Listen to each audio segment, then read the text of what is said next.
Okay ready. अस्सलाम वालेकुम रहमतुल्लाहि वबरकातुहू। बेजनाब हज़रत अब्दुल करीम हाशिम पीर देसाई साहब से कुछ सवालात, कुछ बातें हालात हाज़रा पर बात करना चाहता हूँ, क्या मुझे इजाज़त है? बिल्कुल बिल्कुल समझ।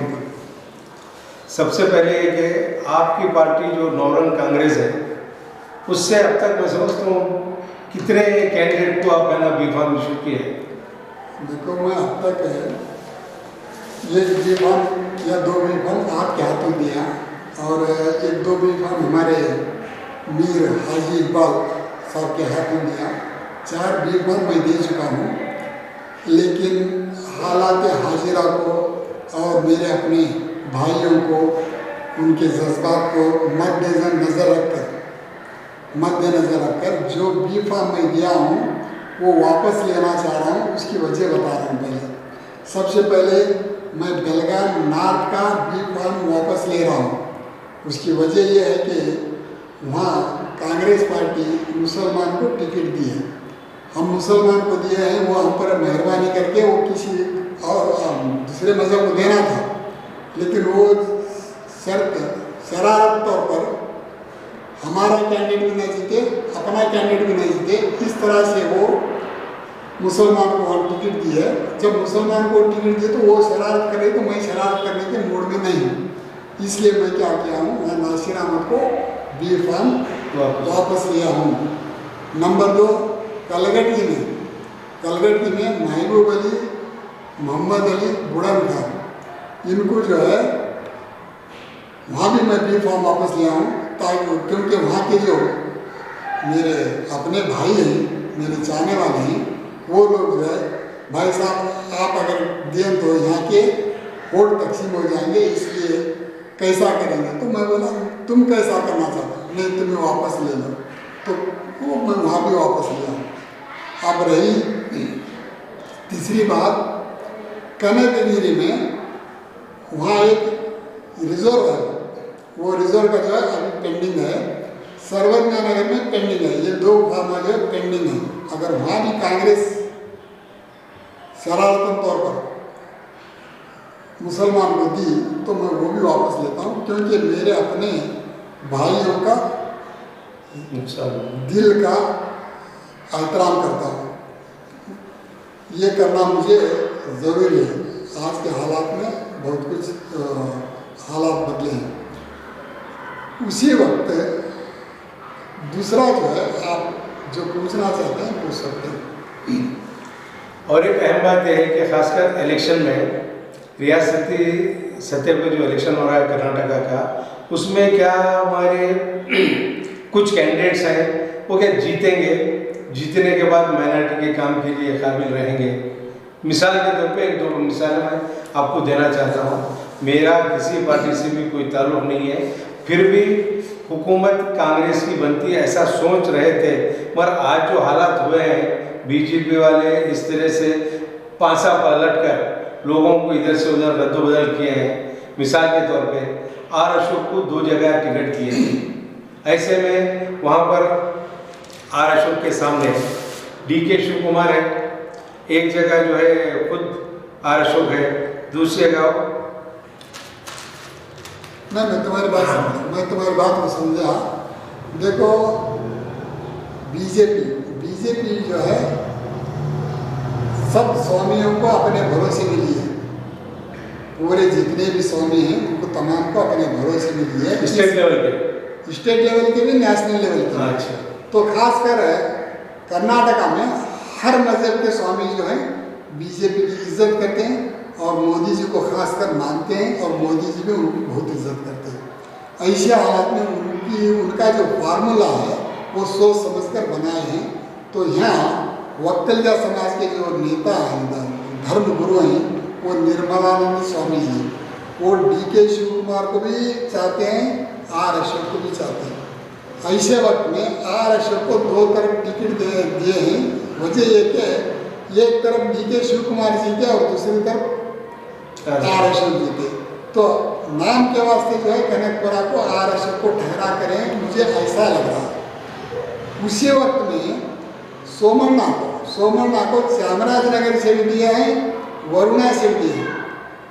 यहाँ DK शिव कुमार जीत रहे हैं, वहाँ सिद्धरामैया हार रहे हैं, ऐसा लग रहा है मुझे। वजह क्या कहते हैं, इसके पहले के जितने भी चुनाव हुए उसमें लिंगायत समाज एक साथ कंधे को कंधा मिलाकर सिद्धरामैया जी के साथ ठहरता था। वक्कलिया समाज कंधे को कंधा लगाकर सिद्धरामैया के साथ ठहरता था। अभी अभी लिंगायत के एक बड़े नेता एमपी पाटिल ने एक स्टेटमेंट दिया है कि मैं भी सीएम के रेस में हूँ। यहाँ सिद्धरामैया को कौन भी अनअपोज, सिद्धरामैया हमारा सीएम, हमें उसी की सदारत है, इसमें क़यादत में चुनाव को जाने पर कौन भी नहीं बोल रहा। तो ऐसी हालत में यहाँ DK शिव कुमार जीत रहे हैं, वहाँ सिद्धरामैया हार रहे हैं, इसलिए लग रहा है कि वहाँ लिंगायत समाज के वोट दिया है। दूसरी बात यह है कि लिंगायत समाज के साथ वी सोमण्णा जी का बहुत गहरा ताल्लुक है और बहुत चाहत है। तो वहाँ सिद्धरामैया को किसी हालत में जीतने नहीं देंगे, ऐसा बीजेपी का प्लान मुझे लग रहा है। अब इसके बारे में आप क्या कहेंगे, आप नहीं। हालात तो ऐसा है कि जो है मुझे लगता है कि बीजेपी हुकूमत बनाएगी, ऐसा दिखता है। वक्त और वह हालात और वोटर्स के हाथ में है, सब बातें हम बता नहीं सकते। अंदाजन तो ऐसा लगता है कि उनके पास EVM मशीन भी है और उनके पास समाजी जो गुरु हैं उनके एकजुट रहने की सलाहियत है, उनके पास एकजुट रखने की सलाहियत है और उनकी बातों पर अमल करने वाले वो लोग हैं। हमारे पास ऐसा नहीं है। मगर ख़ासकर मैं कांग्रेस में ये कमज़ोरी देख रहा हूँ कि आपस में दो ग्रुप, शायद DKC का एक ग्रुप, सिद्धरामैया का एक ग्रुप, ऐसा लगता है मुझे। तो ऐसे में मुसलमान कौम जो सिद्धरामैया जी के साथ दिखती है, सिद्धरामैया जी CM बनेंगे ऐसा लगता है। तो ऐसे वक्त में सिद्धरामैया अगर CM नहीं बनते हैं तो फिर मुसलमानों की सोच, मुसलमानों के वास्ते कौन काम करेगा, ये मेरा दुख मुझे सता रहा है। इस पर आप छोटी सी गुफ्तगू करें तो मेहरबानी। देखो भाई साहब, आपका दर बिल्कुल सही है।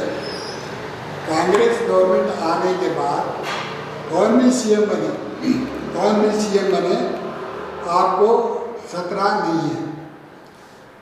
दूसरी बात यह है कि अगर कांग्रेस नहीं है तो बीजेपी गवर्नमेंट क्या करेगी पता नहीं है।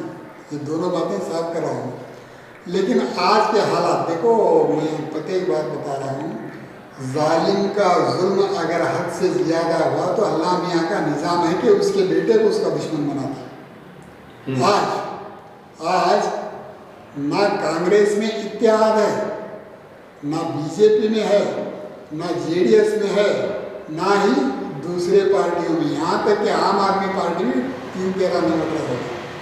तो यहाँ ये कुदरत का निज़ाम है। इसके लिए हम हमारी पार्टी से उम्मीदवार जो ठहरना चाह रहे थे उनको हमारी पार्टी से मत ठहरो, आप आज़ाद उम्मीदवार होकर ठहरो, हम तुम्हारे साथ हैं करके ये पैगाम दे रहे हैं। हमारे पार्टी के कैंडिडेट हम निकाल रहे हैं। वजह ये कि तुम्हारे हल्के में कौन जीत रहा है उसे आप सपोर्ट करेंगे तो अच्छा रहेगा। क्योंकि यहाँ एक बात देखो, आज तक जब से जगदीश शेट्टर को मैं सियासत में देख रहा हूँ, वो बीजेपी के कट्टरवादी नेता है। ऐसे वैसे सुबह में एक शाम का अभी एक टाइम में तुम्हारे ईश्वरप्पा को मना ले गया है, येडियुरप्पा को मना ले गया, R अशोक को मना ले गया, क्या भी करेगा, लेकिन जगदीश शेट्टर को मनाना नहीं होता। इतना कट्टरवादी बीजेपी माइंडेड शख्सियत उनकी है, मैं उनको नज़दीक से जानता हूँ। तो ऐसी हालत में बीजेपी अभी उनको पार्टी से निकाली नहीं तो कांग्रेस वाले उन्हें तबक में बैठाकर ला रहे हैं। इसके बारे में आपका क्या ख्याल है, ये आप बताएंगे, मैं नहीं बता सकता। DK साहब, मेरे ताल्लुका किसी पार्टी से नहीं है। वो कभी जब पहले है ना, आज से 3-4 साल पहले मैं कांग्रेस से जुड़ा हुआ था, उसमें दिलचस्पी थी, कुछ अच्छे काम होंगे बोलकर, पर दूर दूर तक अच्छे काम करने का सवाल खासकर मुसलमानों के वास्ते नहीं है। मगर जो लोग जिसके पास कमजोरी है वो बाहर से लोगों को बुलाकर एक्सपोर्ट इंपोर्ट करती है। इसी तरह नाकारा लोगों को लेकर आकर बीजेपी के जो रिजेक्टेड कैंडिडेट्स हैं उनको लेकर आकर अगर कांग्रेस अपने मेहमान बनाते हैं, उसको जो कंधे पर बिठाते हैं, तो उनकी उतनी नादानी, उनके उतने दीवाने, उनके उतने बेवकूफ़ लोग कोई भी नहीं है। जब अपनी पार्टी में, उनके खुद की पार्टी में सीनियर लोग हैं, उनको हटाकर अगर उनको देते हैं तो अपने पैर पे आप कुल्हाड़ी मार लिए जैसा, और जैसे ही उनको हटाएंगे वो रिबल कैंडिडेट बनकर एक के बजाय दो दो तीन तीन ठहरेंगे। ना तो कांग्रेस आएगी, ना तो और एक पार्टी आएगी। मुझे ऐसा लगता है कि बीजेपी ज़रूर फिर दोबारा हुकूमत बनाएगी, ऐसा लगता है। बस, अल्लाह हाफ़िज़।